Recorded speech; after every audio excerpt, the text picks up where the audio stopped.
let's talk about communication.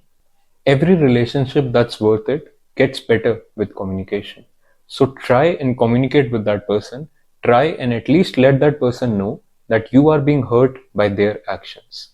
If that relationship is actually worth it, you will see that after a few maybe awkward sessions, you would see things getting better because you would also get to hear that person's standpoint, which is equally important for any relationship that's worth it.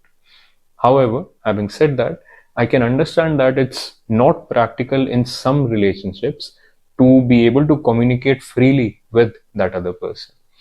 If yours is such a case, find some other outlet for your own emotional pain.